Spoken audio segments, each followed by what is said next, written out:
What's up, everybody? How are y'all doing this evening? I hope you are having a wonderful time. Let me cut the music off. I bet you're still playing. I hope y'all are having a wonderful day. I hope everybody's day has been productive, has been progressive, has been positive for you. Let me know if you can hear me okay. If you can hear me, drop something in the chat and say, "We hear you, man. We hear you." Back in the church days, we say, "We hear you, preacher. We hear you, preacher." But yes, welcome in everybody. If you're new, hey, I'm Darante LaMar. I'm gonna talk my talk today, and we're gonna have a little conversation. Just kind of before I jump into it, thank you, Carrie Ann. I appreciate you so much. This conversation is gonna be much more casual, right? So if you're jumping in on this one expecting me to just be firing stuff off, that's not what's gonna happen. I'm going to be doing my best to kind of interact with the chat a little bit because this is going to be an interactive conversation. Now, we're going to be talking about two things. We're going to be talking about Juneteenth, which is today. Happy Juneteenth for those of you who celebrate. I don't like saying happy Juneteenth. I don't like adding happy with Juneteenth. And you'll find out why as we have this conversation. But I think it's also a great intersection into the latest hit movie that everybody seems to be talking about, Straw, and just essentially the work of Tyler Perry, period, you know? And so I named this conversation Propaganda of History for a very good reason. And I am curious. I am curious. And this isn't like a dunce moment, like a joke, like shame on you.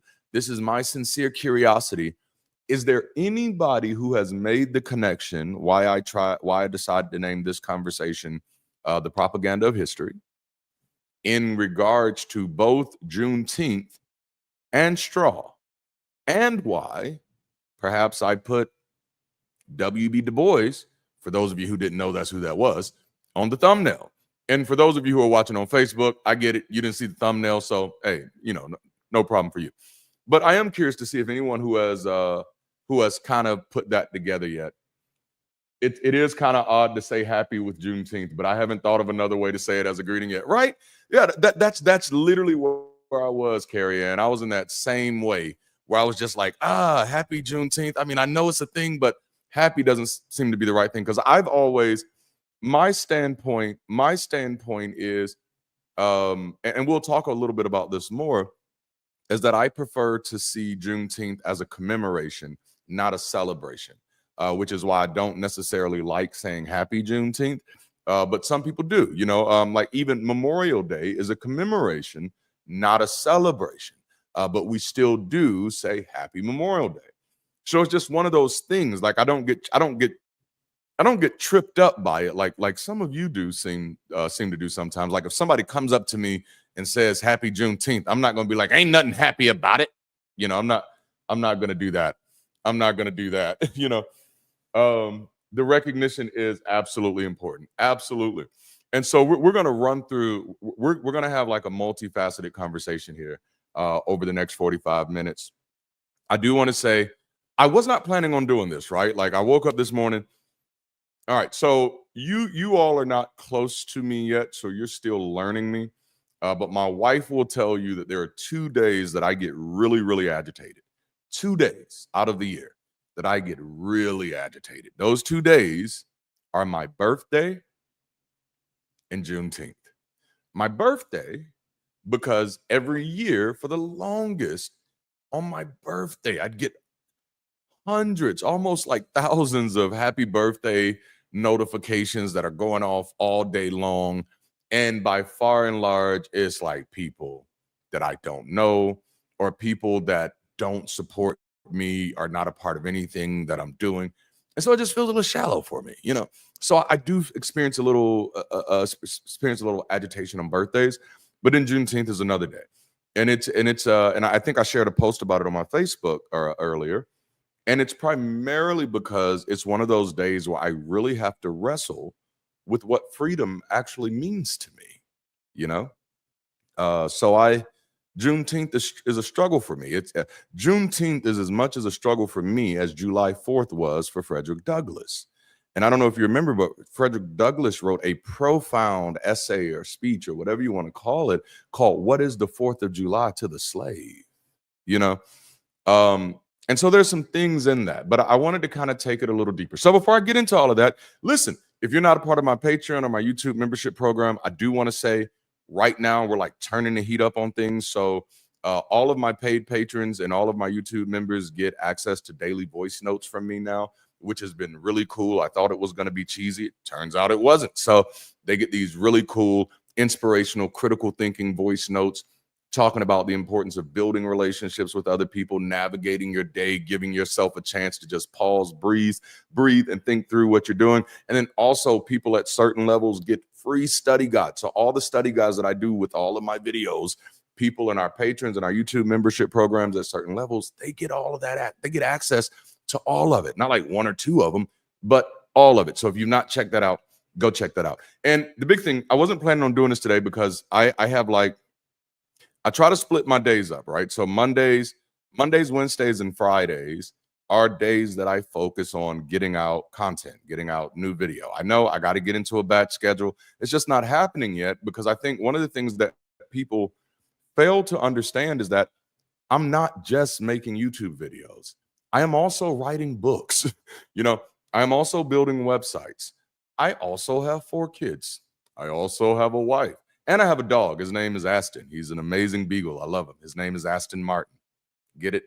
But so there's so many other things that I'm doing that it's really difficult for me to shift into batch recording until I have someone who can do batch production, type of thing. So I just kind of balance everything the best that I can, or I harmonize things the best that I can. So Mondays, Wednesdays, and Fridays, I'm focused on getting new content out.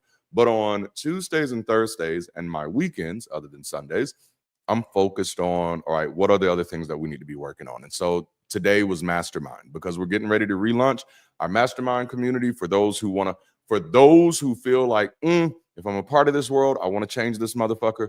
Mastermind is for you. And listen, I got to say it. Listen, look at me. I was over 580 pounds. I am under 200 pounds. I have kept it off for 3 years. Talk about your boy. You know what I'm saying? I was able to build this channel from 52 to over 52,000 subscribers in almost less than a year. I was able to me and my family were able to pull our lives out of the gutter, out of the mud, and do something different long before YouTube ever knew my name. That's actually what I was doing in 2023. I was building Mastermind in that program and mentoring others. But then I realized how dangerous religious superstition was. And I was like, shit, I'm going to have to pivot for a moment because I've really got to call out the elephant in the room so that when I am helping people and counseling people and advising them, I can clearly say your superstitions are killing you. So I said, I got to get out this closet. So anyway, I was working on Mastermind today, doing all of that stuff. And then I was like, I'm going to have to do this. I'm going to have this conversation. So, and I see some more people have jumped in. Yes. What to the slave is the 4th of July. Powerful work. What is being acknowledged to me is like awake when you celebrate their lived experience to highlight they didn't die in vain. That's beautiful. That is beautiful. All right, then. Well, let's talk about it. The Propaganda of History was an essay that was written by W.E.B. Du Bois. All right. As a matter of fact, if you Google just the words, the Propaganda of History, it should be on your first page of results. If your Google is activated with AI, which I think they all are now, then you may even get a breakdown of what Du Bois meant with these words, the Propaganda of History. I struggle with Juneteenth and Tyler Perry movies for many of the reasons that W.E.B. Du Bois brought up in Propaganda of History. That certain things become true because we've said them so much, not because they're historically accurate, And that's something that I've witnessed for quite a while, and it's always been a struggle for me. Now, to be clear, Juneteenth is not the only holiday that I struggle with. And when I say this, I'm not talking about a political struggle. This is personal for me, right? I've always had issues with holidays, period. And it turns out it's kind of built into this idea of propaganda of history. When I was a child, parents would say, "Hey, this is St. Patty's Day." You go to school and they're like, "It's St. Patty's Day. If you don't wear green, we get to pinch you." And I'm like, "Why the fuck do you get to pinch me if I don't wear green?" Like, I couldn't I couldn't make them dots connect. Like, I don't understand why you have to do this. Like, why are you compelled to pinch somebody because they're not wearing green? Like, what is this punitive? What is the outcome? What is the expected outcome of this punitive measure? What is the necessity of everybody wearing green? Nobody could explain that shit. So St. Patty's Day didn't become a big deal for me. And I know, listen, that's an incredible oversimplification. But the point that I'm making here is that I'm not picking on Juneteenth. I'm like this with all holidays. Hell, I'm like this with birthdays. I'm that type of person. When people give gifts, they say it's the thought that counts. I'm going to think about that fucking thought.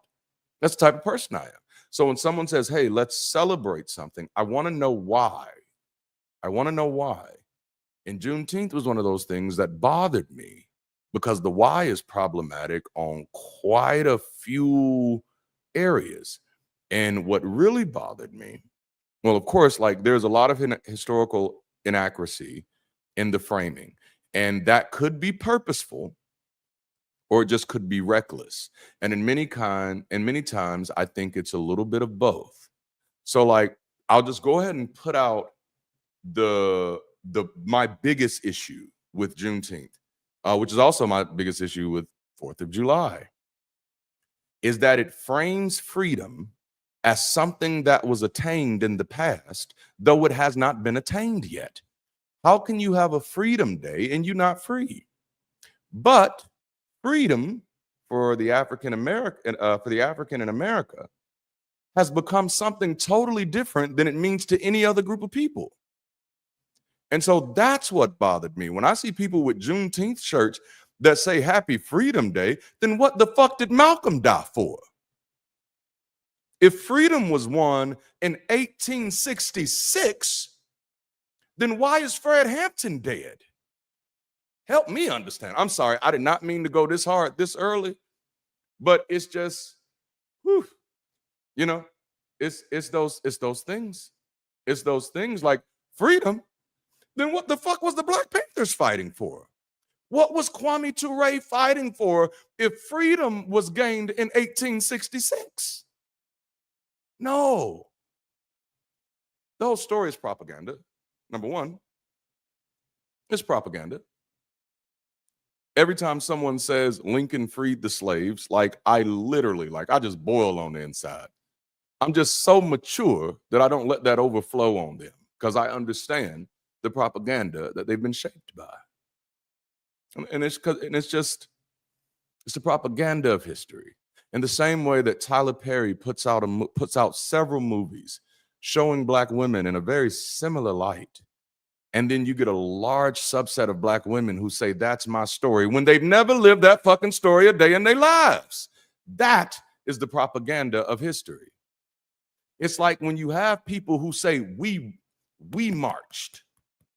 You know how many people say, "We marched"? We marched.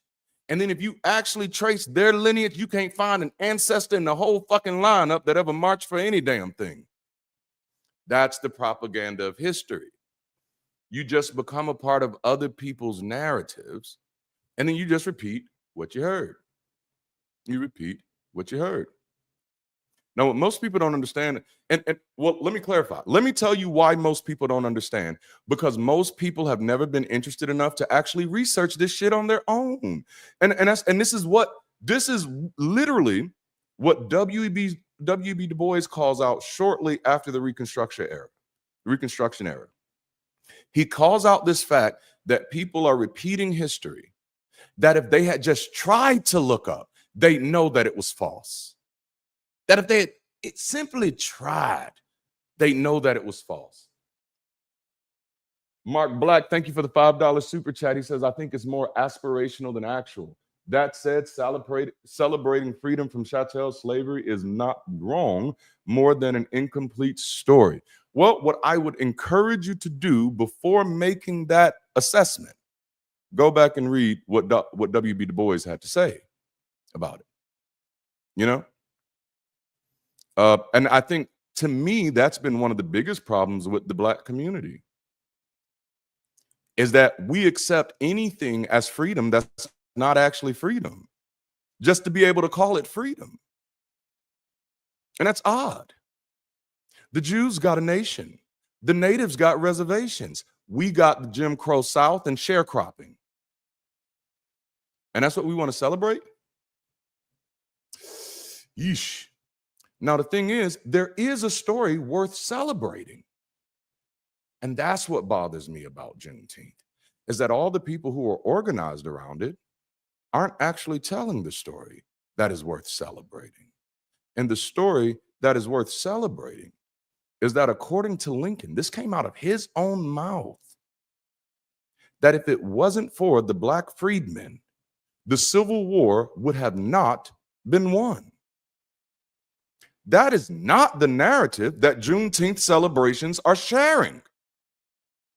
That is not the history that is being shared. And I'm concerned about that because the propaganda you're hearing from the White House right now is the same fucking propaganda that created this. A propaganda that we were passive recipients of somebody else doing something, and not that we were the ones who turned the tides of war. And it was at the suggestion of people like Frederick Douglass and Harriet Tubman. Lincoln gets their fucking credit. Are you kidding me? No, it's okay for Americans to celebrate Lincoln. It is. But for Black folk to look over Frederick Douglass and Harriet Tubman and to give their work to him, that is a slap in the face. And that is the product of a people who are just repeating what they've heard other folks say and have never been interested enough to actually learn the history. I'm sorry, I don't mean to be this heavy. This is why I don't really like to do. Yeah. Someone said, have you been to a reservation? Goodness, you'd rather be in the hood. I don't think so. Have you been in the hood? Let me paint that picture a little better for you. Native Americans are allowed to own casinos, which are illegal in most states in the United States. Can you imagine if African Americans had been considered the same type of consideration? To say, you know what, let's take something that we criminalize everybody else for, and let's make sure, because of what the fuck we've done to you, that we give you certain protections. So how about this? The same way Native Americans get the right to own casinos, how about African Americans and maybe even Latin Americans get the right to own dispensaries? We don't get that type of consideration. We don't get that type of consideration.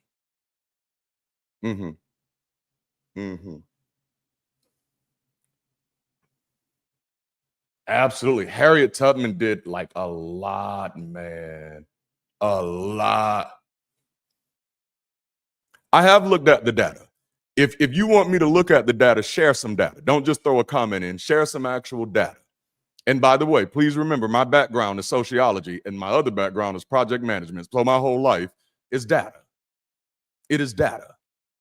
And again, I'm saying the same shit that Marcus Garvey said. I'm saying the same shit that Malcolm X said. Who said what you saying? Now, not to be dismissive, but nope. You take the hood, I'll take sovereign land. You take that. Oh, John Paul, thank you. Oh, man, but no. So my issue is not don't celebrate Juneteenth. That's not my issue. It's what it's become. And when it's not actually based in accurate history, then nobody cares what it's becoming because nobody cares what it actually originated in. As far as when it became a federal holiday, does anybody remember what Black people were actually demanding at that time? When we were tokenized, when we were blessed with this gift of a federal holiday, which I guess you look at the reports of how many of us are federal employees, so how many of us got that day off? It's like we have to think through this shit. Tokenism is not an answer. If Juneteenth means something to us, then we never needed anybody else's permission for it to mean something to us.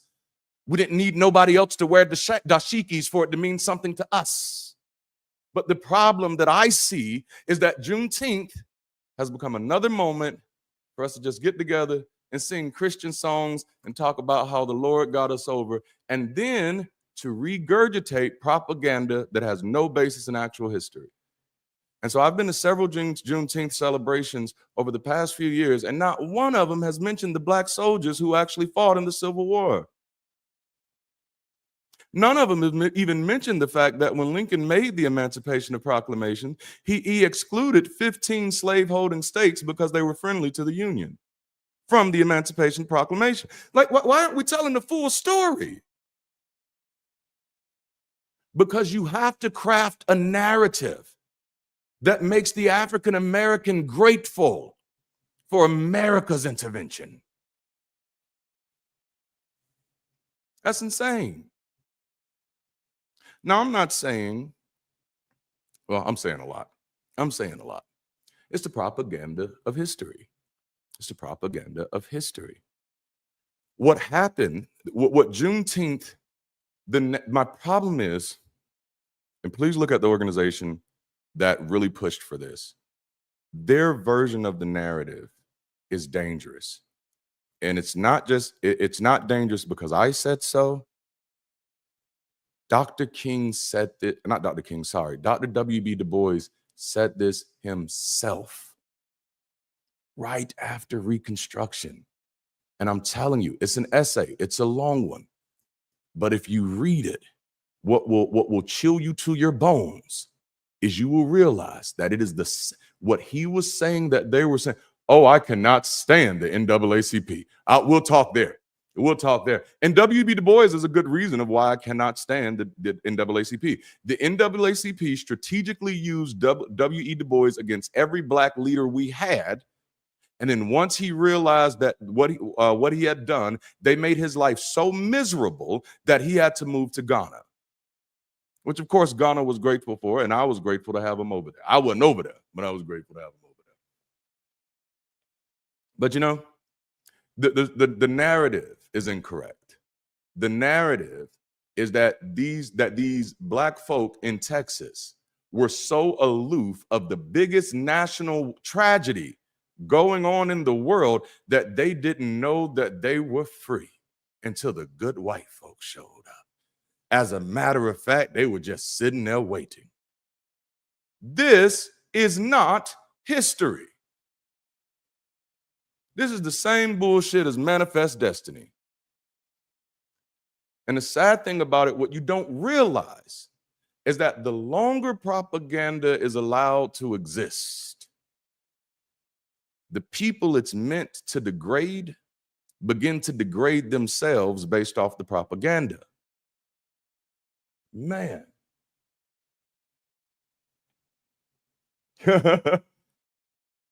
Oh, man. Haile Selassie, the emperor.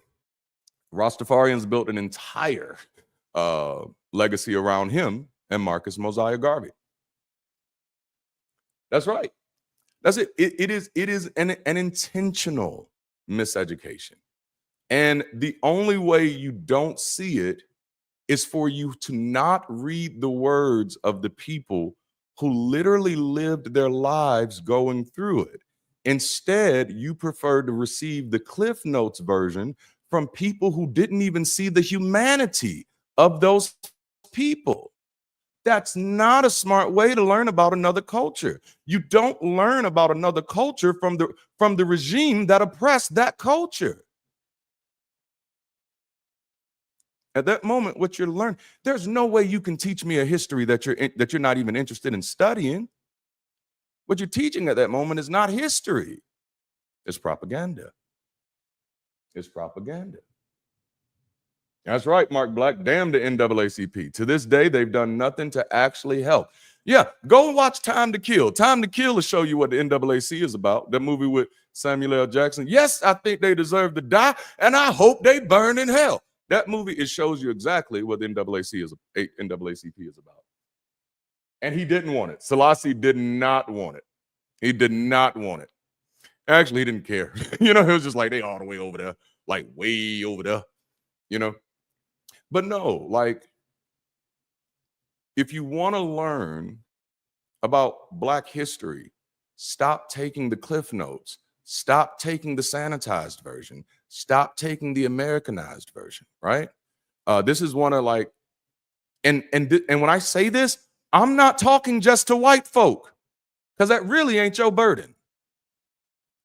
If Black folk are not interested in learning the history and getting it right, then we're always going to be dependent on other people to tell our story. As for me, I like to tell my own damn story, but I come from a different line of thinkers. And you're always going to hear me talk about them. It's the Garveys, it's the Malcolms, it's the Hubert Henry Harrisons, it's the Martin Delaney's. I preferred the Delaney over the King, but Delaney was just as superstitious. It's the Nat Turners, it's the Jean-Jacques Dessalines. You want to talk about a freedom day? Talk about 1801 to 1804 in Haiti. That's freedom. Short-lived, but freedom. Because freedom is hard. I tell people all the time, freedom is not a destination you escape to. Freedom is a hill that you are determined to die on. That's what freedom is. And that's what Haiti did in 1804. Because of Haiti, Haiti for those of you, but because of them, US was able to get Louisiana. Louisiana Purchase would not have happened if it wasn't for Jean-Jacques Dessalines, who scared the hell out of Europeans so bad that Napoleon gathered all the Europeans together and said, one thing is for damn sure, there can never be a Black empire on this planet. These are the words of Napoleon Bonaparte. And do you know what's interesting about that? Is that his direct descendant became the founder of the FBI. Do you know what the FBI was responsible for? Do you know? I wish I could remember. I think it's Charles. I think his name was Charles. Look it up and see if I'm wrong. I think his name was Charles Bonaparte. Do you know who his appointee was to the FBI? Do you know? Do you remember who that person was? It was J. Edgar Hoover, the man responsible for taking Garvey away from us, for taking Malcolm away from us, for taking Dr. King away from us, from taking Fred Hampton away from us, from forcing W.E.B. Du Bois and Kwame Ture, who many of you know as Stokely Carmichael, to have to leave the country to keep from agitating the Negroes. And I'm not making any of this up. These are in the COINTELPRO papers, which are easy to find. It's there. Seems like that J. Edgar Hoover was following the good words of Napoleon Bonaparte, which just so happened to be the immediate relative of the person who gave him his job. You got to know some things. You got to know some things. Now, there are a lot of conspiracy theories out there. There are. But much of this stuff is easy to verify. And my concern, which means my desire, is that, no, don't say, oh, Darante said all of this. This is the gospel truth. My desire is to inspire your curiosity. So you say, no, if I want to know a thing, I actually want to know it. I don't just want to repeat what everybody else has said is true, because that's what ends up creating harmful ideologies that are not helpful. You know? Man. Oh yeah. Y'all haven't heard the Hoover tapes? Y'all don't know what Hoover was doing to King? Oh man. Oh my goodness. It's propaganda. We have to be very careful with propaganda, right? I'm gonna give you another one. Many of you just learned about Black Wall Street maybe within the past 10 years. I've known about Black Wall Street maybe since I was a teenager. I constantly reminded people about it, but it's because I studied it. Now, anytime you hear somebody say, they didn't teach me this, I want you to understand you're listening to somebody who's in the passive seat of learning, you know, and while that's fine for K through 6, after 6, something should have shifted where you moved over to the active seat of learning, the active seat of knowledge seeking and knowledge building. You know, you have to remove the responsibility from them, from they, and put it on you. Otherwise, you're going to find the same people who say they didn't teach me are the same people who say we marched, you know, and we and they ain't did neither one of these things, you know. And so, and I say this because it becomes more helpful for you when you reframe that and say, I didn't learn this. I didn't seek out this information. I didn't verify this. I believe nonsense. Because when I hear people say they didn't teach me, it means you are living in a posture that somebody else is able to give you the gospel truth. And that's superstitious. And you have to separate yourself from that. I don't treat anybody like they are the end all, be all, source of truth or nothing. Everybody is subject to verification. Everybody, you know? So, but Black Wall Street it is recently, within the last decade, it has gained a lot of attention. For those of you who do not know, let me catch you up real quick. There was a town in Tulsa, Oklahoma. I can almost remember because there's a legend that the Gap Band is named after this town because it's like Green Acres and something else. But there's this town where in the late 1800s, early 1900s, these Black people had built together their own community. And now I'm going to say the biggest problem I have with the story of Black Wall Street is you fucking act like that was the only place where Black people, like people saw Black Wall Street and was like, oh my God, I can't believe they hid this. And I'm like, did you not see the movie Rosewood? Like, it wasn't just one. And just number one, have you not been in America? What the fuck did you think was going on? What do you think all the lynching was about? What the fuck? No. Take those rose-colored glasses off and start recognizing the world that you live in. Sorry, y'all. Thank you, Greenwood, Archer, and Pine. Thank you so much. So they built up, and again, this was not unique. So I do find it problematic that we keep propping that up as if this was something. These were just some special Blacks in Tulsa, man. No, this was happening all over the United States. Okay? All right. So they came together, and there are plenty of those towns. People ain't gonna like me when I say this. There are plenty of those towns that nothing ever happened to. Yeah, and when we say nothing, there's some nuance there. But okay, so they built a town. They had hospitals, they had banks, they had cars. Black folk doing well. All right. An incident happened very near like an Emmett Till incident with somebody, a white woman, and things go bad. Ended up escalating within a matter of hours. And these white people from the surrounding neighborhoods, with the support of the government,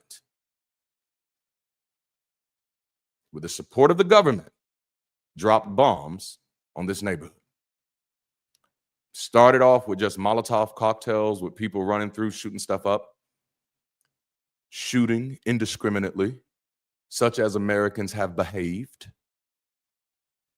You know, white Americans got their first real reminder of what that looks like on January 6th. It's like, oh shit, this is what we do, huh? Damn. Yeah, America's a hell of a place. But no, so yeah, they burned an entire town down.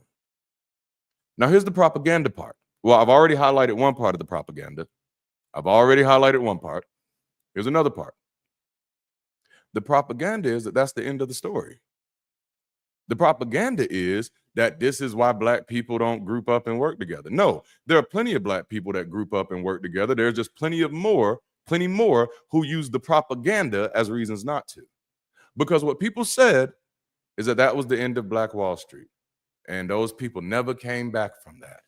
And I just want to be honest with you. I'm going to say something to you that you probably would not expect me to say as a Black man. But if that's your story, you suck. Okay? Hiroshima was bombed. You have to make the decision to come back. All right? Let me read this super chat and then I'll get back to the story. $10 from One-Eyed Heathen. I think you fill an extremely important niche in this discussion of religion, politics, and how religion contributes to racial and other forms of oppression. Keep it up, man. I really appreciate you. Thank you so much. Thank you so much. So, what happened after the bombs in Tulsa? They rebuilt because that's what people do. That's what we do. And it is incredibly disrespectful to reframe that story as if the bombs wiped them out. It did not. They rebuilt. Bigger, stronger.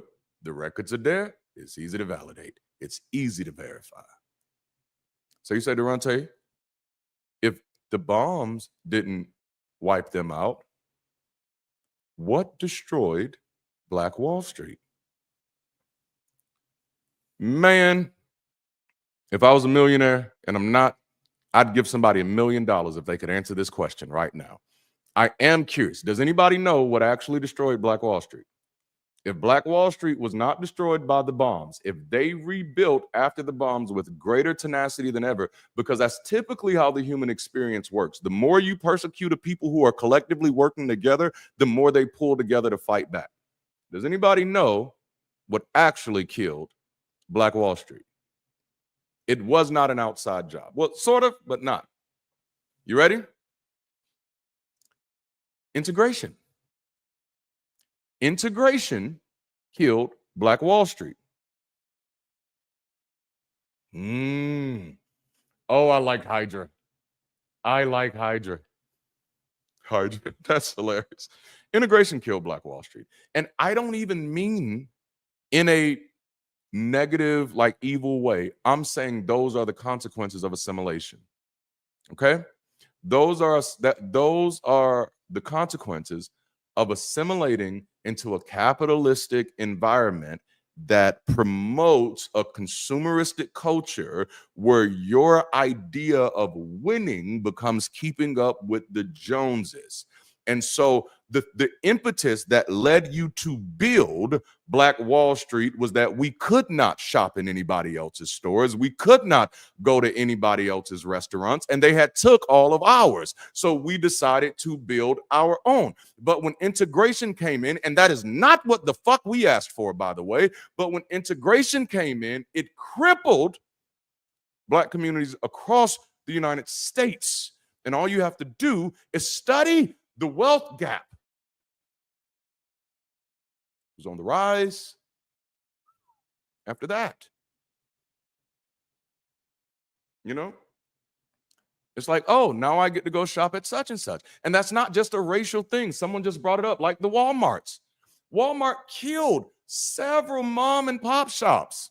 They weren't trying to kill them, but you create other options, and then you create an unfair dichotomy where this one is supported by a national engine. It is supported by a federal engine of funding, of grants, of marketing, of preference, and yours is only supported by a local engine that is feeling burnt out by not being able to compete. And that's revolution takes deeper conversations, which is why I separate from myself from people who are just yelling. I'm like, no, man, there are real problems that you have to walk through. And the only way you can understand these problems is you have to study revolutions, those that have failed and those that have and those who have succeeded and then failed. Because the biggest issue with every revolution is that they turn into the oppression. Because at some point you get separated from what you're actually fighting.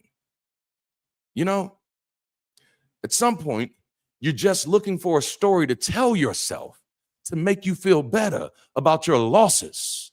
And I don't want a story that's going to make me feel better about my losses. I want a story that's going to show me how to win. And that's how I tied Tyler Perry back into this. See how I did that? Just your losses. Like, is all we do is lose? Like, according To T-Pain, all I do is win, win, win, no matter what. But according to Tyler Perry, all we do is lose, lose, lose. And then according to the narrative that people are painting about Juneteenth, all we do is lose and wait for other people to come in. And then according to the narrative that people paint about Black Wall Street, is all we do is stand up and get knocked down and stay the fuck down. And I'm telling you, that is not our story. If that was our story, there would be no Nat Turner. If that was our story, there would be no Marcus Garvey. There would be no Carter G. Woodson. There would be no James Baldwin. There would be no Sojourner Truth. There would be no Harriet Tubman. No, we've been fighting ever since we've got here. We fought so hard that it inspired people like John Brown to give his life and force his family into the battle because they saw how hard we fought. Now, I ain't saying all of us did, but I know my story. And that's why I stand before you as the person that I am, because it is my story. It's not somebody else's. I'm not living vicariously through somebody else. When I say we, I can say it honestly. I can say it with integrity. I have learned at the feet of my ancestors with a humble heart and tried to pay attention to their failures and their successes, to their strengths and their weaknesses. So what I'm asking is that when it comes to Black history, can we please treat it like any other strain of academia that exists? You know? Otherwise, you run the risk of operating off of somebody else's script. And unfortunately, going back to W.B. Du Bois, that was his concern. I'm sorry, I slipped away from the chat. I'm gonna come back. That was his concern, is that, and that was just in a short time, y'all. The Emancipation Proclamation was what, 1863? End of the Civil War was 1865. Texas finally getting the memo was 1866. But what you're overlooking is that several states right after that instituted peonage laws. Georgia had peonage laws damn near into the late 1900s. Many of these laws allowed them to arrest, imprison, and put into slavery any Black person who didn't have a home. Many people have never actually studied the sharecropping system, because most times in America, when you're talking about slavery, you're talking about somebody owning another person. And yes, that is absolutely horrid. But you're completely overriding or overlooking the other aspect of it. Slavery is the process of putting people out of work economically. Prior to slavery, these Africans had their own economic systems. You completely separated them from that. I want you to consider that a responsibility. Consider going into Nazi Germany and releasing those beautiful Jewish brothers and sisters and say, now y'all stay here to work it out amongst yourselves. But that's what you did to African Americans. That's what you did. We got no safety. We got no protection. And we didn't complain. We dealt with the fucking scraps. We still fought your battles, wars that had shit to do with us. We still did it. We still sent our children to die on your battlefields for your greed. Show us some fucking respect. You know? And I'm not just saying that to white folk. I'm saying that to Black folk too, who sit there and passively regurgitate everything you fucking hear. Show your ancestors some fucking respect. Actually learn their stories. Learn their words. And wrestle with them for yourself. I'm not saying you got to come to their conclusion. But man, if you don't even know what they thought, how are you letting other people speak for them? How are you letting the country that killed them tell you who they were? I was fine with Juneteenth until it became a federal holiday because I know why they did it. You play a little chess, you start figuring some shit out. And disappointed by the amount of people who took it and ran with it as is, instead of asking themselves, hold up, why I didn't know about this until now? No, I don't. Just newsflash, don't ever trust somebody else bringing your history to you. You know? Start asking grandma and great grandma and great granddaddy. And then if they don't have the answers, then realize how long your family has been disconnected from caring about your history. But you don't have to tell me that. I went to over 30 different schools in my life. I watched how people behaved in history class. Everybody wants to get grown and say nobody ever taught me, but I remember how many people were willfully trying not to learn. But we're just going to pretend. We're just going to pretend. You know? So no. That's it, Mark Black. Juneteenth was federalized to shut us up from fighting to stop police brutality. And we accepted it. And when I say we, I don't mean all of us. There were quite a few of us who've been vocal about this. But you know what happens every time a Black person steps out of the spotlight of what America says they are supposed to be? And apparently, according to what America thinks, we should all be rappers and strippers and athletes. At least that's what I seem to get from the political parties when it's time to get our attention. You think, yeah, let's go get Neil deGrasse Tyson. He Black.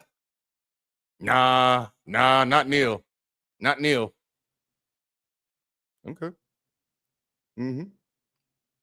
Cornel West, he's Black. Nah, not Cornell. I think we can get Nicki Minaj, which I'm fine. Super Bowl, yeah. Concert, yes. But it's like, and just to be clear, like right now, I got some shit in my house that needs to be fixed. I'd hope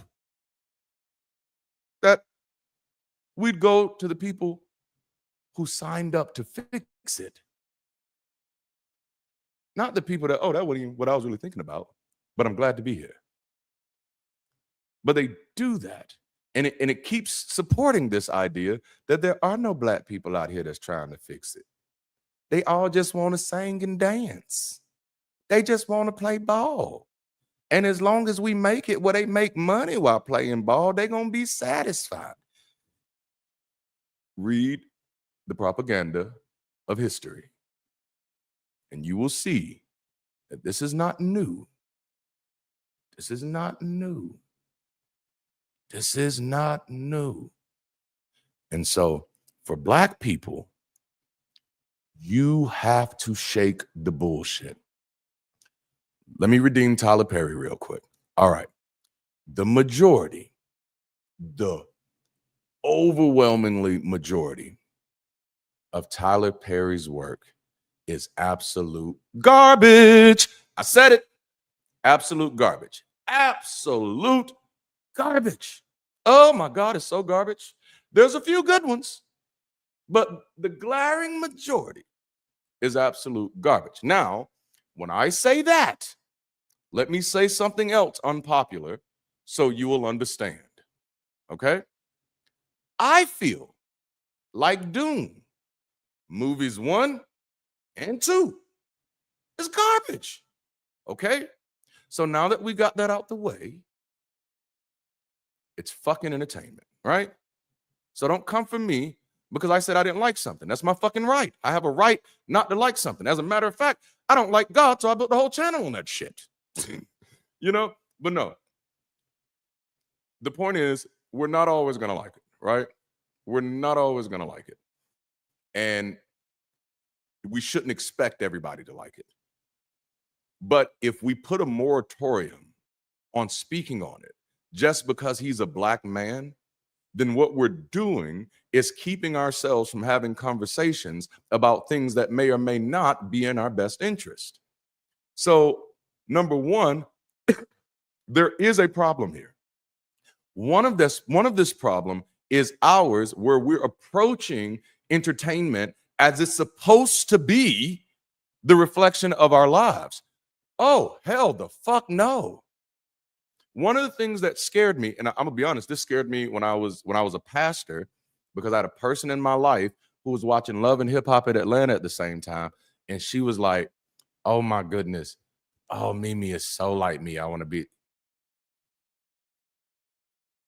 And I realized she was like comparing her life to hers. Now she's actually not been through anything this woman has been through. Her life was actually a little worse than Mimi's, but she's using the story to create her narrative instead of actually interrogating her narrative, which is what I saw a lot of people doing with this straw character. Because you know how many women I saw that said, "Oh, they are telling my story." Bitch, you lost a baby and tried to rob a bank? What the fuck? No, no, no, don't do that to yourself. And then people start saying stuff like, "He's showing our culture." Speak for yourself, motherfucker. Please don't allow these things to become like, when you do that. Number one, let me help. That's offensive to black people, period. Even if you're doing it as a black person, that's offensive when you say our culture is mental illness and robbing because we're so bad off. Fuck you. Yo, dumbass. Don't say no shit like that. Go back and get in the car. Let the grown folks talk. But it's also offensive to people of other races and other ethnicities who have had those battles. To me, as a sociologist, because people are not looking at Tyler Perry's work as entertainment, but are looking at it as a reflection of and an excuse for their current lives, that's a little scary. That's dangerous.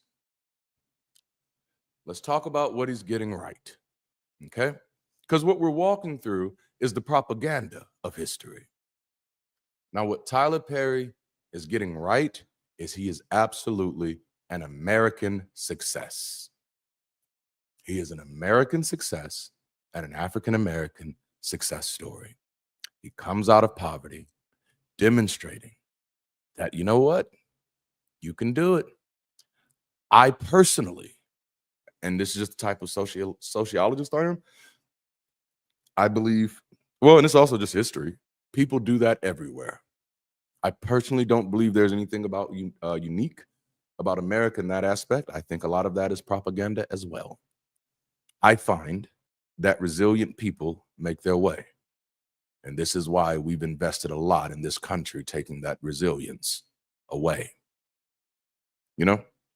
So what he's gotten right is that man has done something amazing with his life. And even though he's not fully living as his authentic self, which I think we will all kind of, we like the gaydar is going off a little bit. Even though he's walking around with the girl and he didn't have a baby, I think some of us was getting like Michael Jackson flashbacks for a minute. Like this that a okay, anyway, didn't mean to say that. But that contribution to the social zeitgeist, if you will, that's valuable. And that matters, right? There are little talented kids of all colors who are thinking to themselves, I might be able to do something like that. And hopefully they're thinking, and I'll do it a whole lot better than that motherfucker. Because typically how it goes. Before there was Tyler Perry, there was Master P. I got the hookup. Holla if you hear me. It has to start somewhere. And I constantly try to remind people that nobody else owes us their existence. So I'm not mad at Tyler. I'm going to critique it. I'm going to critique the hell out of it. But I'm not one of those people who thinks that I hope Tyler sees this and stop making those movies. It wouldn't matter. If Tyler saw this and stopped making those movies, somebody else would just make those movies because let's just be honest, Tyler Perry is not the only one making those movies. As a matter of fact, as much shit as people talk about Tyler Perry's movies, when I hear the list of some people's favorite movies and hear what makes the ranks, and I'm like, bro, that's right down there with Straw.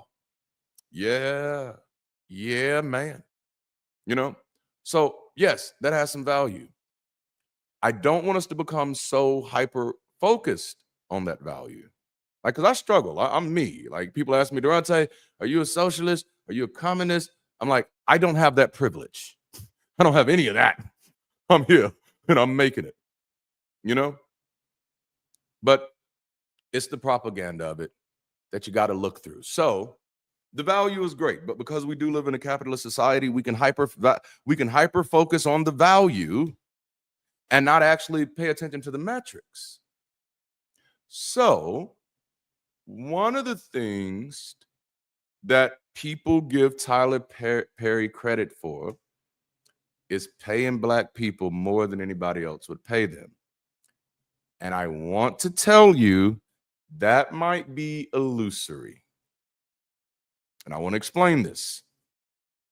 If you have a company that can afford to pay you $300 million and they only offer you $2 million, and then you have another company that can also afford to pay you $300 million and they offer you $10 million, you know, depending on the reach, the audience, and the royalty rate, you may have just got screwed if you took option 2, you know. And there is a chance that as Black people are separating from religion, that they separate from movies like that, and then the ability to reap on that money goes all the way down. And so, yes, what to the public, what sounds like a better deal, so, oh yeah, he paid her this much, child. But if you actually looked at the financials and do an evaluation, it's like, oh, she's actually getting less. My wife always likes to bring up the story about the little kid from Lion King. You know, he could have got a lot less than he got, but his mama had a thought. You know, wait a minute. It was like Michael Jordan mama, shoot, heck yeah. We need some good mamas out there, y'all. But no, so there's propaganda, you know. Then you say, but he's given Black actors who hadn't acted in a long time. They ain't acted in a long time. He's giving them a chance they've never had. That's a capitalist strategy. You go pay somebody who's desperate and who's not going to demand much. Okay? Yeah, that's my hard critique. I told you, hard critique. But like one of the things that I have a hard time forgiving Tyler Perry for, he don't need my forgiveness. This is like tongue in cheek. But he really used Maya Angelou and Cicely Tyson to get cred that he really didn't have. And I think that's what tied so many people to him. And I'm like, because if you've read Maya Angelou, she'd be disgusted by this recent work of his, you know. And so I'm not saying everybody has to be disgusted. For some people, that's your vice. I got some other vices that you'd be like, nigga, you watch that? I'm sorry, that was one of my vices. Y'all just heard it. It happens. But anyway, I got other vices. So I'm not saying everybody has to agree with it, and that shouldn't be where that conversation leads. The conversation shouldn't lead to, well, Tyler Perry needs to stop movies, stop making movies. The conversation shouldn't lead to, well, people need to stop watching Tyler Perry movies. The conversation needs to be, what is this? How is this impacting us? How is this impacting me? Is it impacting me differently than it's impacting you? And then maybe you begin to realize that some of us needs to be a little bit more mindful. And maybe for others, it just don't bother at all. There are people doing incredibly well. They happy, married, got several children and all that good stuff. And they doing good. They're doing good. I agree. Capitalism is only a small part of society's problem. The majority is actually from the death cult. I 100% agree. I 100% agree, man. That death cult, boy, because that's what fuels so much. And it's that death cult that has taught us to blame our tools instead of blaming ourselves. That's the thing that scares me about many people, and I'm going to wrap this up, is that we're always looking for something to blame. And if you be very careful, you'll notice that the thing we're looking to blame is something we're so far removed from changing. And so what it really is just a way to excuse yourself from doing anything, you know? And when I left religion, I left devils, I left angels, I left labels. I don't believe any one thing is my problem. I think my problem is that I was born on a floating space rock with a bunch of other primates, and we are figuring this shit out. You know, I think anything beyond that is likely arrogance. And that arrogance comes from a lot of that death cult stuff. That if you don't see it how I see it, you have to die. You're the sacrifice. And I'm even hearing that a lot in our community. Some other people just have to be the sacrifice for the freedom of us all. Yikes. You know? It's the propaganda of history. And that's the whole point, y'all, right? Like, I think anytime you hear me get like tense in a conversation with someone, it's almost always going to come to the line, do not give yourself permission to know that which you have not actually tried to know. Just because you're Black does not mean you are an expert of recognizing what is actual Black history. Just because the person is Black does not mean you can automatically trust that what they're saying is Black history. So treat Black history the way you would treat any other academic field. Verify, verify, verify, and then dig some more. You know, that's where my mentors, my heroes. Arturo Schomburg, one of his first essays, "The Negro Digs Up His Past." John Henry Clark gave us an HBO special, "The Boy Who Painted Christ Black," which is based off the works of Langston Hughes. It was on HBO. People say they only showed us this, they only showed us that. Did you not pay attention to Eddie Murphy movies? Did you not listen to the dialogue in Trading Places? It was a sociological masterpiece. Man. Like, no, it's always been there. The problem doesn't change until you see yourself as the solution. Because when you see yourself as the solution, you'll start realizing why it took you this damn long. I did for me. There was a movie I watched growing up. Damn, oh man, I wish my wife was in here because she'd probably remember it.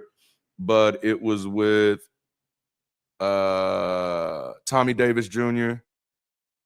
It was a good movie. Anyway, a lot of good points in it. But like, no, there have been people who have used their careers to get information out here, and we've overlooked it. Because at the end of the day, it's not who puts it in front of you. It's who's hungry enough to look for it. That's what agency is. That old paradigm, that's from the death cult stuff. Waiting for someone to be your source of truth. Waiting for someone to tell you everything you need to know. Waiting for other people to confirm that is the death cult stuff. It is your responsibility to make sure any knowledge you're going to repeat, that you verify. I don't care how popular it is, verify it. And if challenged, the first thing you should ask yourself is, did I verify this? Because I see so many people get into arguments about shit that they didn't care enough about to research. And so what they're arguing about, well, I think my Aunt Jackie know more than your Uncle Bobby. And that is not an intellectual pursuit.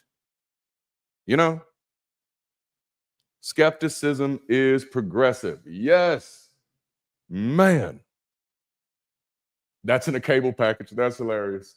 Maybe they didn't have cable. You ain't wrong. You're not wrong. But if they was like me, they learned how to move some cords around in the trailer park or in the projects or in Granny's neighborhood. Just wherever I was. If there was a cable, if there was a line out there that I can get to in the trailer parks and the apartments, you could switch that thing. Okay, I might be giving away too much information now. Maybe giving away too much information now.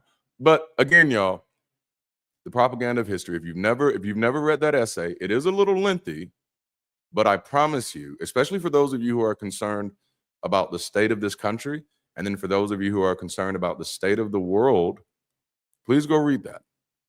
I'm gonna tell you the two groups of people that I am most astonished about right now, like from an academic perspective, are our physicists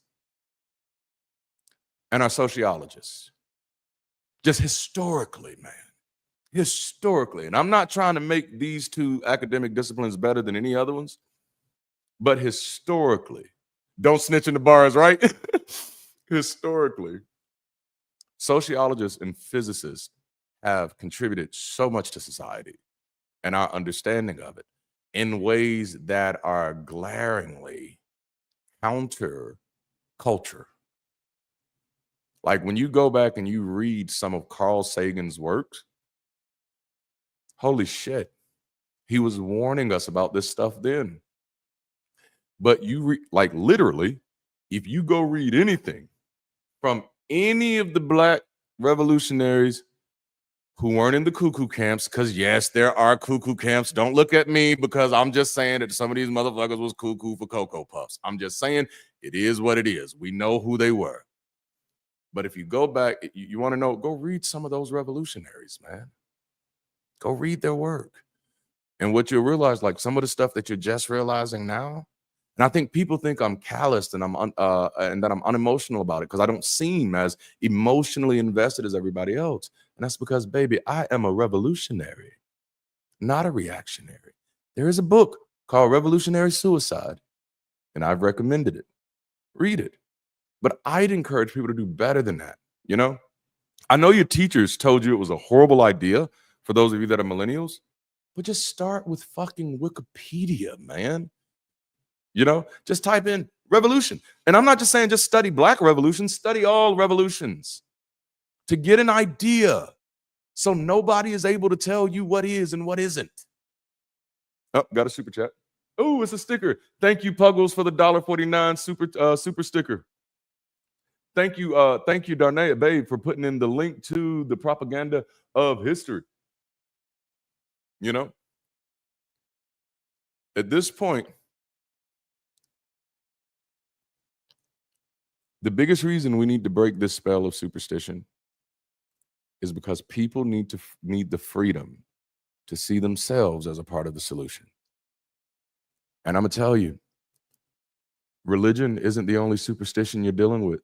Some of you just got rid of God, and now government is your new God. Government isn't an entity. Government is at the will of the consent. That's a whole nother conversation. But the fact that I've been in so many conversations where people are yelling about what needs to happen, and yet they don't know what needs to happen next, that concerns me. You know? Concerns me. Because it either means that you just really feel that powerful or that you're really not actually trying to make a difference. And either way, that's heartbreaking. Like, stop thinking these people in the White House are smarter than you. Don't give yourself away like that. treat yourself like you deserve a seat at the table, and then do what you need to do to educate yourself on the issues, starting with the ones that impact your life. Get a good understanding of them so that when you're fighting, you're not fighting for someone else's propaganda, but you're fighting based off of what you understand. And that if you end up wrong, at least you'll know you got there honestly. And the same way you got there, you'll be able to get it right. You know, that's the thing we have to work on. We talk about capitalism, but we have to diagnose our own consumerism. Capitalism only thrives because you won't stop being a consumer. You know? Bomb Poppy, $2. Thank you, Darante. Thank you. That's right. Generalizing is good, but do the thing you're best at. Man, I love y'all. That's right. Start testing yourself, man. Use the internet for more than porn, motherfucker. You know, there's a whole world of knowledge out there. I mean, use it for porn too. That's still good. That's still good. Power definitely manipulates knowledge, which is why you have to learn how knowledge works. Power only has the ability to manipulate knowledge in a culture where everybody is a consumer of knowledge instead of a processor of knowledge. You know, that's what has to happen. You have to stop giving yourself reason. You have to stop giving yourself the reason to be scammed. You know, like, no, that's where I'm at now. Like, yeah, go break ChatGPT. I love that. I love that. Oh, y'all are going out, man. Y'all are going out. All right, so there was one other thing I was going to share about propaganda, but I can't remember what it is now because it's been such a good conversation, and y'all have been awesome. I'm sorry, Christy. I'm sorry. I just be reading and seeing. And y'all know I talk my shit. I don't ever mean anything. And the thing is, I want y'all to have the freedom to do the same thing. Is that we got to give each other the freedom to talk. And I know that I don't know what many of you are dealing with. I don't know what your lived experiences are. I don't know what your triggers are. I don't know, you know what I'm saying? I don't know. And so you're going to have to treat me like that. And the thing that I can do for you is treat you the same way. Is that, oh no, they don't know what hurts my feelings. They don't know. Now, if you do it in my comments, I'm gonna come a little harder, but that's really algorithm stuff, you know? It's like, God, go read Social Reform or Revolution. Oh yeah, that's a good one, Luxembourg.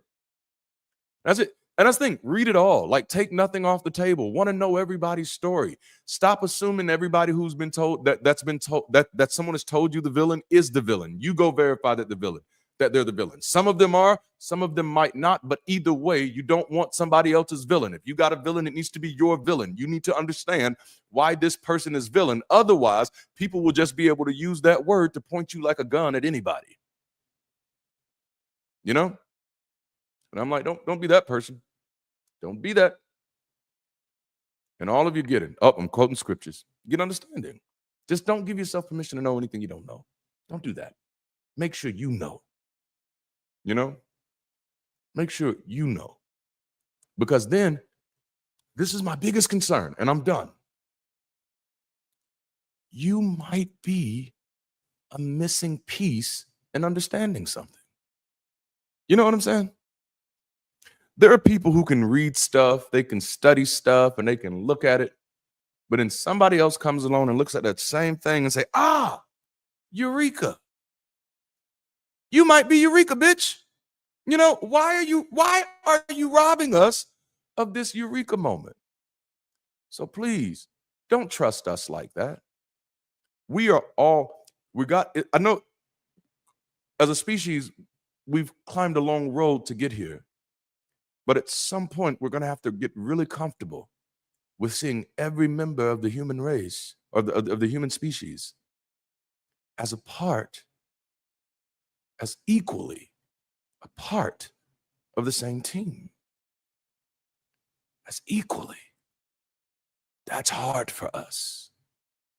Because as of now, We have thousands upon thousands upon thousands of years of deeply ingrained political, cultural, ethnic, and religious reasons to say that somebody else doesn't deserve to share space on this planet. My fellow humans, we are going to have to evolve beyond that.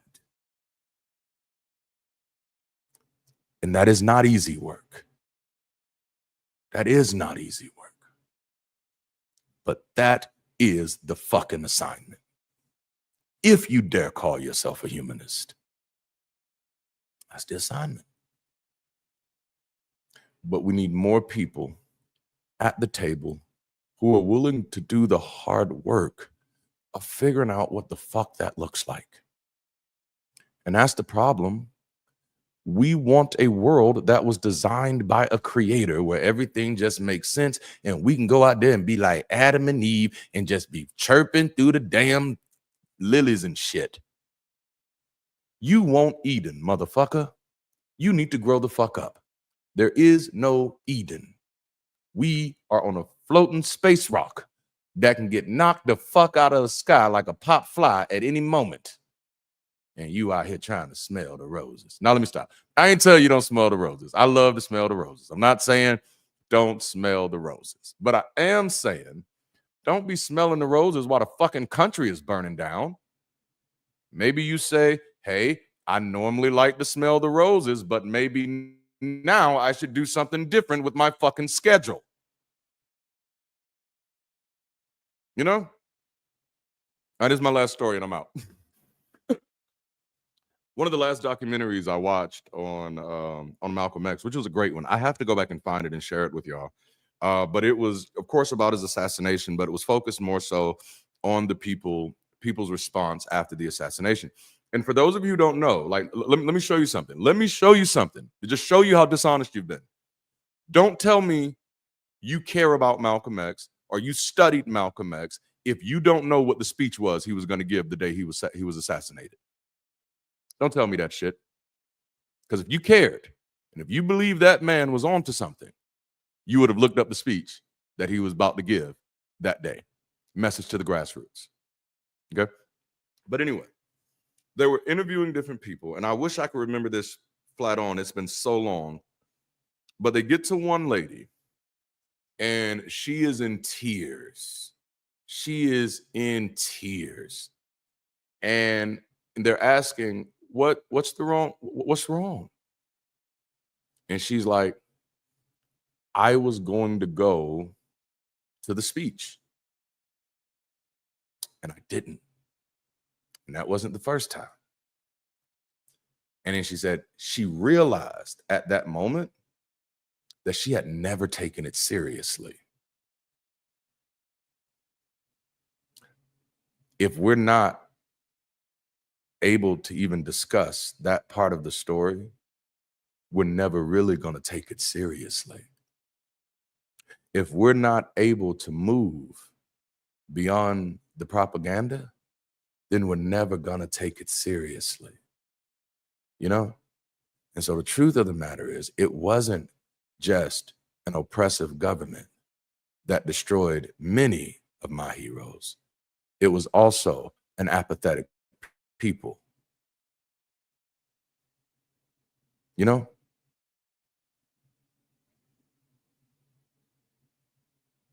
It's the propaganda of history.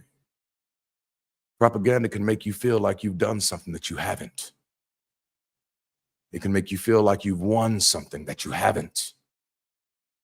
It can make you feel like you deserve something that you don't.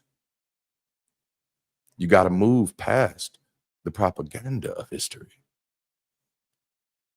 After you realize that none of these motherfuckers you know were created by an all-intelligent being, the next fucking thought you should have had was, damn it, they all apes. Holy fucking shit, they're all apes.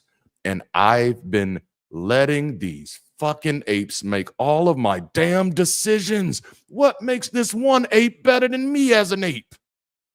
What the fuck? Now, y'all know, I'm not anti-leadership. I'm not anti-organization, but I am anti-bullshit. And as an African American in this country, you've heard me say it before, I absolutely resent the fact of being forced to live in a government that has laws that I had no opportunity to approve. None. I didn't get to vote on this shit. What is free? That's why Juneteenth is problematic for me as a commemoration of when we helped America win a war that it so desperately needed to win. And you threw us back out. Mm-hmm. Bruh. We need a more honest telling of the story. And here's the truth. A more honest telling of the story is never going to be a one-liner. A more honest telling of the story is never going to be black and white. That's not how history works. That's my concern. So no, I am not trying to say that every black person back then wanted it the way that I'm saying it should have been. I'm not saying that. I'm saying that anybody who presents to you a history that does not have the nuance of difference and dissonance is lying to you. Anybody who comes to you and say, yeah, they all wanted this. Yeah, because that's what a Jew would want after going through the Holocaust. They want to be a Jewish Germany. What the fuck? No, the only way you can think that makes sense is for you to be operating off of propaganda and not interrogating the history. Now, truth be told, I think there were like 10 to 15,000 of Jews who did choose to remain in Germany. But that's how you know you're dealing with real history, because real history is always nuanced. Candace Martin exists. Now, is that her name? What's her last name? Candace? I don't even know the woman's name. Well, Candace Martin is my auntie, so she does exist too. But Owens, there it is. Candace Owens exists. If I was editing, I'd cut out that first part, bring that part back in, and then cut out this part of me explaining that. But history should always have that nuance until we have a hive mind population. And so anytime you're being taught a history that frames it as this is what everybody wanted, you should know you're being lied to, because it's just not that simple. There are Uncle Ruckuses who would have been like, yeah, I want to stay. But there are also Nat Turners. People are like, fuck you. And I like my story. Yep, Clarence Thomas. Come on now. Every time I think of Clarence Thomas, I think of blues music. I don't know why. You know? Man, if the statistic has a 0 in it, it's probably a fake statistic, except when it isn't. But especially, but it's true. It's true. It's like history has a little more nuance to that. Like you celebrate the victories of integration, and I'm not saying integration was a bad thing. I'm saying it caused bad things. This is why when Donald Trump extended the offer to end separate but equal between the U.S. and Canada, Canada declined. When he extended that invitation that we'd no longer be separate but equal, but we'd integrate, Canada was like, nah, I'm good.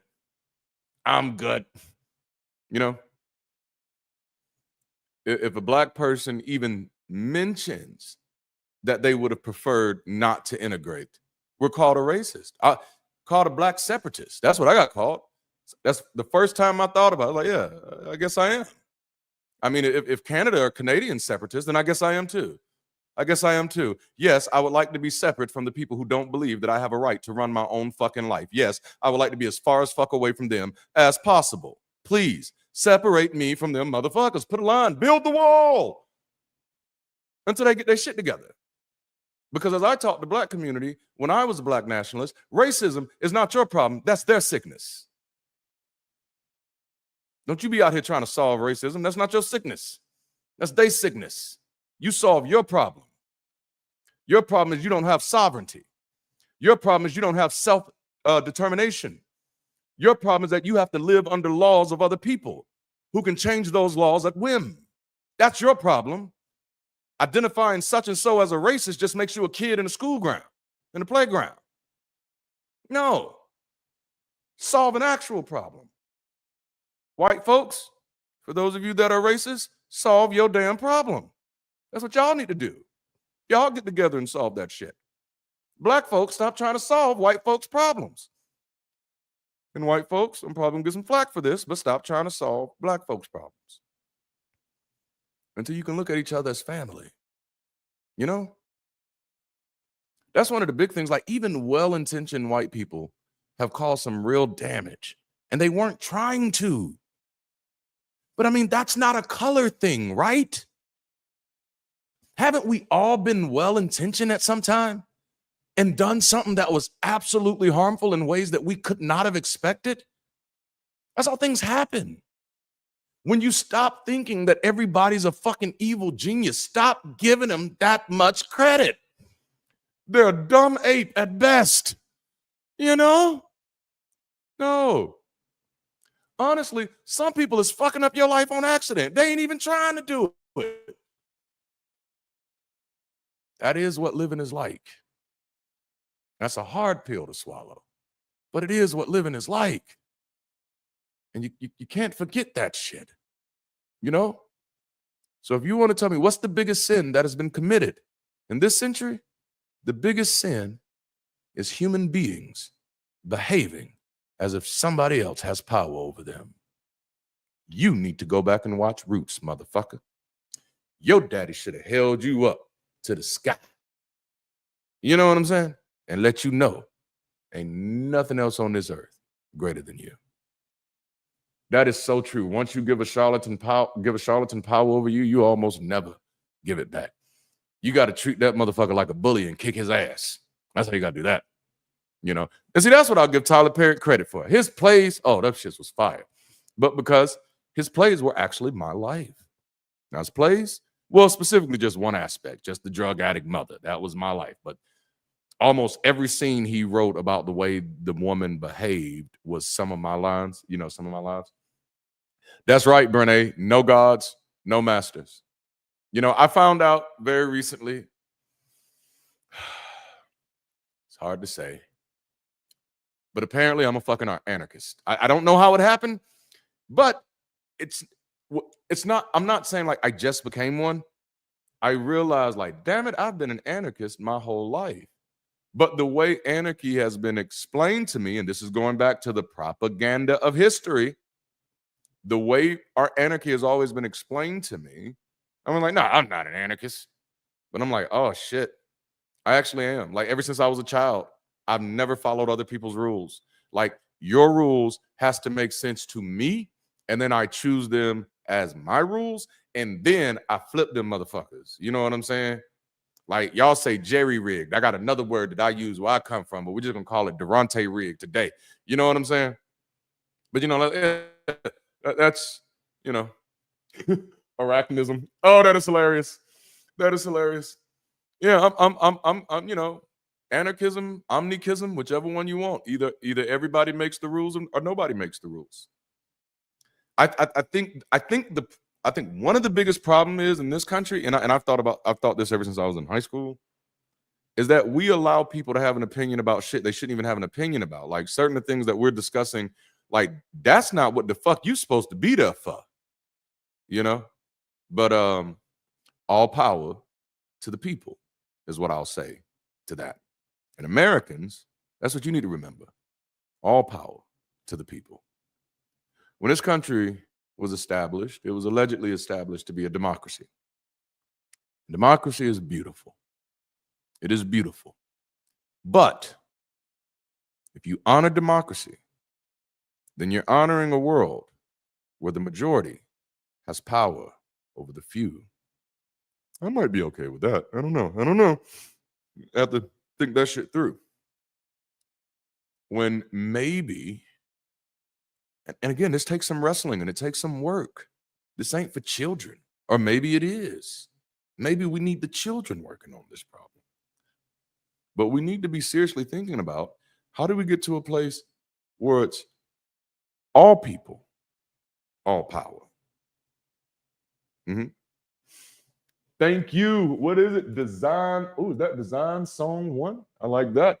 Black separatism. Thank you for $10 super chat. Black separatism and Native American unification was a real concern. Yes, going back to post-Civil War, the U.S. had a real interest in ensuring African Americans joined the capitalistic enterprise against egalitarianism.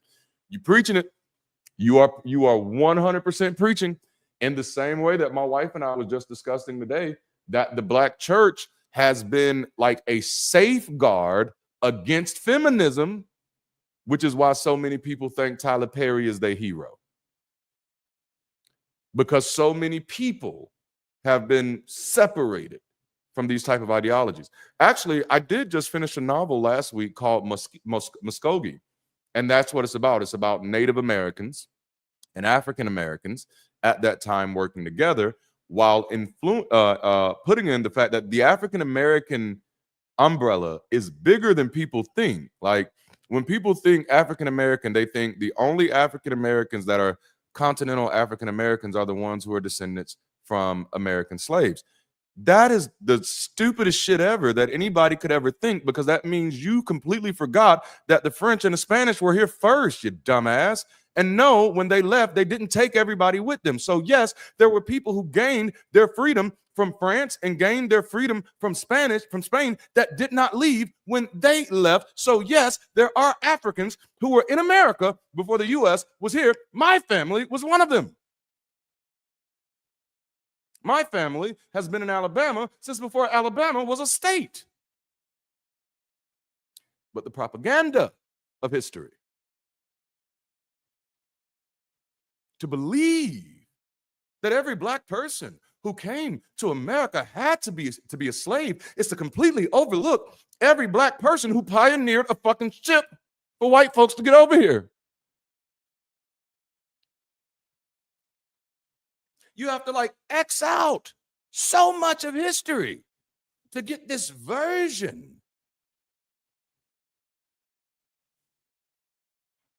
It's insane to believe that of all of the different shades of Native Americans over here, that none of them will be dark-skinned. You gotta be kidding me. To believe that these Africans who made it to Australia and made it to Hawaii couldn't make it to South America? You gotta be kidding me. That these Africans knew how to take you somewhere that they had never been? You gotta be kidding me. That these Africans had to be your translators to speak to people who they had never spoke to. You gotta be kidding me. That those people that we used to call West Indians, who people have been fucking with since the late 1400s, that they wouldn't have known about inland. And when white folk like Cook start showing up on their islands, that they wouldn't have went inland. You've got to be kidding me. At that moment, you're not being honest about history. Oh yeah, no, definitely not the Black Hebrew Israelites. Please no, please no.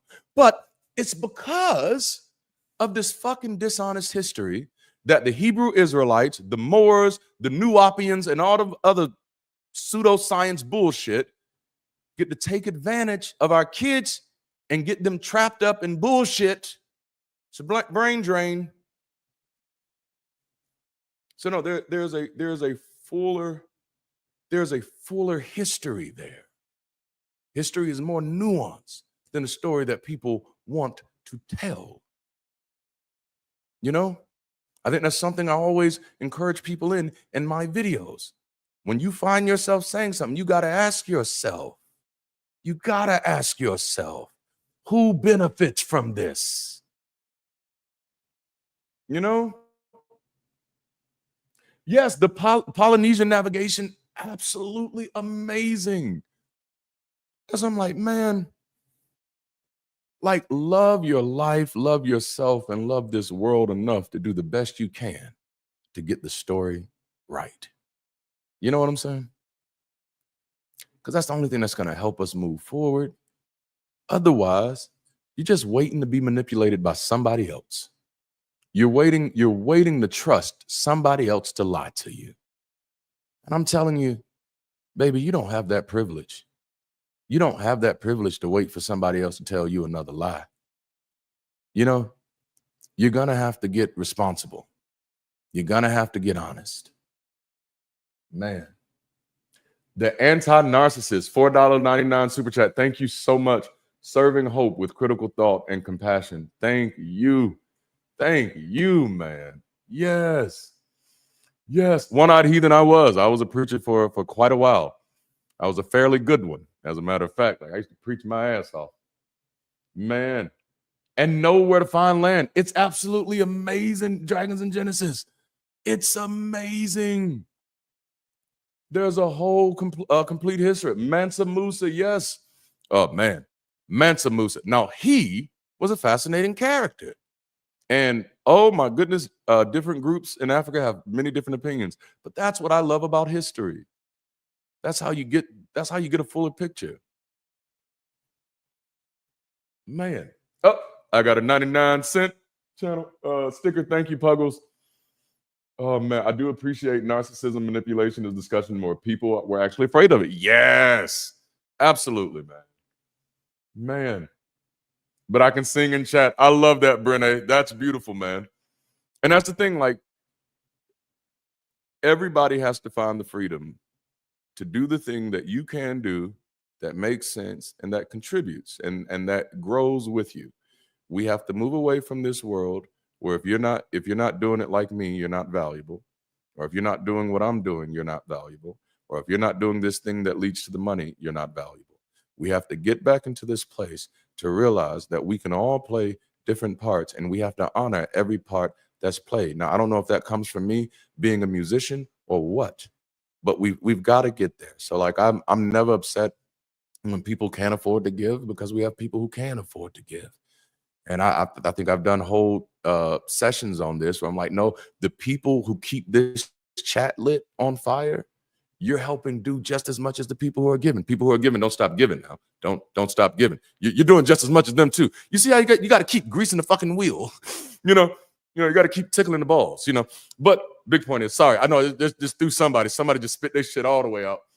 But I do love y'all, and I enjoy having these conversations.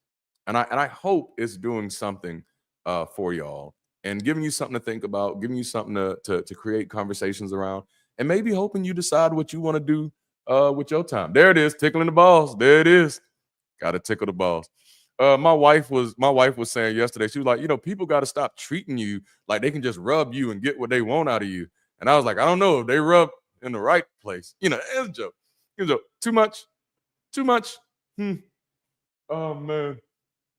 Speaking of which, also remember, guys, I'm going to be at NanoCon coming up. There's some other things that I got going on, so many things. But the reason NanoCon is on my mind is because I may be doing a stand-up special. Short, but I may be doing a little stand-up at NanoCon. You suspecting the possible murder of Charlemagne? Ooh, what? I have never heard of that. Man, we'll see where that goes. We will see where that goes. Yikes. Is when we say that he is a suspect, like it's like a real thing? Like it's a but wait a minute, I have to pull back. You see what I did? See what I did there? I gave in to the sensationalism of it. And that's a slippery slope. Suspect. That's all I know. I won't attach myself to anything beyond that. When there's a suspect involved, there could be 15 suspects. He could be the only suspect. He could be all the suspects, but I don't know. And so I'm gonna leave that one alone until there's some more information on that one. That's what I do to protect myself from jumping on any bandwagons. Because y'all heard me say it earlier. I don't give myself permission to know anything that I actually don't know. And that's how I protect myself from. That's one of the ways that I can protect myself from causing unnecessary harm, is to just make sure that I'm treating other people the way that I'd want to be treated. Because yes, I have spent many a times in jail, many a times over things that I did not do. And all it took was someone to add that word suspect to my name for everybody else to treat me like that's who I was. I have had to defend myself in court, defend myself. in court 3 times and won, having to fight through the guilt and the embarrassment and the disappointment of knowing that all it took was for there to be an accusation against me, for people who had even known me my whole life to treat me like, oh yeah, he must have done it. That's why I don't fuck with none of them motherfuckers anymore. But it wasn't even that was the switch for me. It was a long time ago, and I was snapping. Y'all have heard me tell this story. I was watching T.I. and Tiny, and I was snapping about Tiny. I don't like Tiny. Don't like Tiny. And why is he married to Tiny? And somebody else is probably watching like, why the fuck is she married to T.I.? You know, married a black guy named Clifford. How rude. You know, too much? Okay, we'll see. But, in the middle of that, I caught myself. And I was like, number one, she don't exist for me. She don't even know me. He don't have to run his marriage choices by me. He don't even know me. You know? And then I realized seeing these people on TV has tricked me into thinking that I have a right to have an opinion about their lives. And I really don't. So either enjoy the fucking show or turn it off. And that's what I told myself. I taught myself that shit, you know? Oh, man. Oh, you met a Black Clifford. When I think of a Black Clifford, I don't know why. Like, I think of that black guy that played in all the movies. Like, all the movies, and he's always shiesty. I think his name is Clifford, too. Can't trust them Cliffords. Can't trust them Cliffords. I ain't been able to trust a Clifford since Clifford the Big Red Dog. You know what I'm saying? All right. Okay. So I've been trying to land this ship, but y'all will keep me here because I love y'all. Like this is energy for me. And I cannot wait till we are doing more stuff like this live and in charge, man. We're going to take this show on the road at some point. I got to give you some music to close out too. Somebody asked me if I was a former preacher. Are they still in here? Was that? Oh man, one-eyed heathen. No, I'm not. I was gonna give y'all some trauma and show one of my old preaching clips, but I think I've worn that one down and I have not uploaded a new one. So I'm just gonna find y'all some music or oh snap, design song Q1. $10. Is that what it is? Is it designs on Q1 or is it design song one? That's what I do in my Neurospicy. I'm gonna say designs on Q1 this one because it kind of sounds like I'm DJing. Designs on Q1, designs on Q1, designs on Q1 on the beat. Kind of feel like that. $10. Thank you so much. We forgot that civil rights activists were voracious fundraisers for the cause of maintaining the social benefit. So it went to the church, and here we are, 2025. No more. Man, thank you for calling it out. Oh man, thank you for calling it out. Oh, that is funny. Y'all are amazing. What was I gonna play for y'all? Oh, I know. I'm gonna give y'all some meditation music, Samuel L. Jackson style for the closeout. And you enjoy. And I'm gonna still play the outro, so you will see some stuff. And if you want to, all access with me tomorrow. Ask me anything. Join the paid Patreon. Join the YouTube membership program. Buy something from Windows Shop. Finish Bridge City 101 before 5 o'clock tomorrow. Or just buy a ticket on Windows Shop. Either ones. We'd love to see you there. We're gonna have a good time. This is the first one that we've done official and for real. Like we actually, I think our patrons and our YouTube members get more out of this than anybody else does. We're unpacking value, man. All right, y'all have a great time, man. Until next time, y'all keep rising. I love y'all and enjoy this moment. All right, listen up. This moment, this right here, it's yours. So own it. Personal growth ain't some mystical fairy dust bullshit. It starts with awareness, knowing who the fuck you are and who the fuck you're about to become. You don't grow by sitting around waiting for some divine intervention or a damn sign. Growth comes from action, from intention, from making choices right now in this moment that push you forward. So I need you to do one thing. Drop the distractions, drop the excuses, and focus the hell up on your own damn journey. All right, let's get settled. Relax your damn shoulders. Yeah, you holding way too much tension. Loosen that shit up. Hands easy. No clenching like you're about to throw hands. Just close your eyes and just fucking breathe. Deep breath in through your nose. Hold it. Now exhale that shit slow through your mouth. Let it go. Again. Inhale deep as hell. 1, 2, 3, 4. Hold that motherfucker. Now let it out. Slow as hell. 6, 5, 4, 3, 2, 1. Now picture this. You're a goddamn tree. Yeah, a tree. Stick with me, motherfucker. Your roots, they run deep. Strong as hell. That's your foundation. All the lessons, all the hard knocks, all the shit you've survived. That's what's holding you steady. Your trunk, that's you. Right here, right now. Solid. Built to withstand all kinds of storms. And those branches, they're reaching up, stretching toward the sun, chasing the light.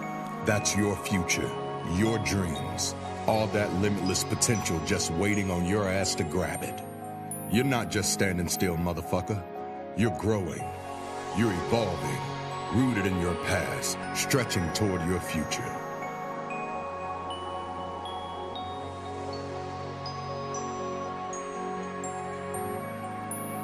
Now take another deep breath in. And as you exhale, feel that shit.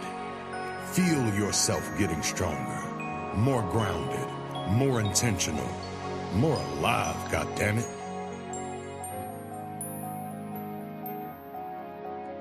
When you're ready, bring your awareness back to this moment. Wiggle your fingers, roll those tight-ass shoulders, and when you're good and ready, open your damn eyes.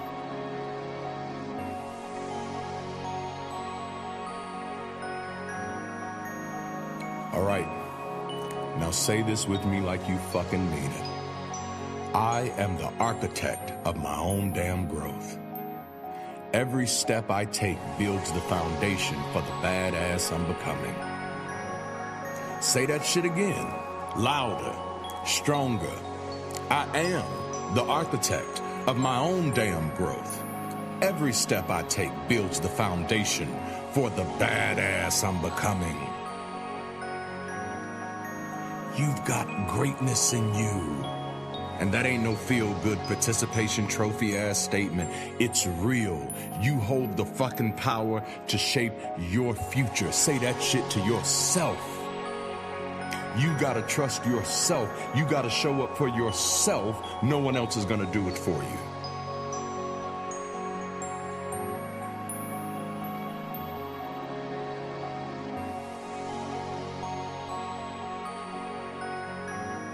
Okay, now before we leave, it's story time.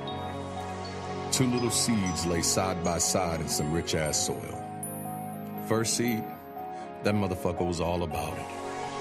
It whispered, I'm ready. I'm about to put these roots down, stretch these leaves out, and touch the goddamn sky. Bring on the sun, bring on the rain, I'm here for it all. And so that seed did the damn thing. It grew, pushed past the dirt, reached towards the light, and became everything it was meant to be. Now the second seed, that poor dumb motherfucker hesitated. But what if there are rocks in the soil? What if I get too much sun? What if I'm not strong enough? So it sat there, waiting, scared, stuck.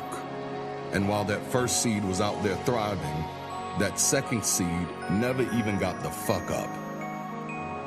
Listen, growth ain't for the weak. It takes risk. It takes courage. It takes you trusting your motherfucking self. So which one are you? The seed that grows or the seed that waits? All right, enough listening. It's time to do something. Right now, write down one personal goal for the fucking week. Something that moves your ass forward. Something that stretches your roots deeper or your branches higher. And don't just keep that shit to yourself. Share it. Say it out loud. Text it to a friend. Post it somewhere. Let your growth be witnessed. Here's mine. This week, I will dedicate myself to learning one new skill that pushes me toward my long-term goals. Say it with me, motherfucker. This moment is about you. This week, I will dedicate myself to learning one new skill that pushes me toward my long-term goals. Your growth is in your hands. Not your mama's hands, not your boss's hands, your goddamn hands. Every morning, remind yourself you're that tree, rooted in strength, reaching for possibility. Every midday, say it again. I am the architect of my own damn growth. Every night, check yourself. What the fuck did I do today to get closer to the person I want to be? Growth ain't some magical event. It's a commitment, a practice, a journey. And today, you just took another step. Now get the fuck up and go make some shit happen. Keep rising, motherfucker.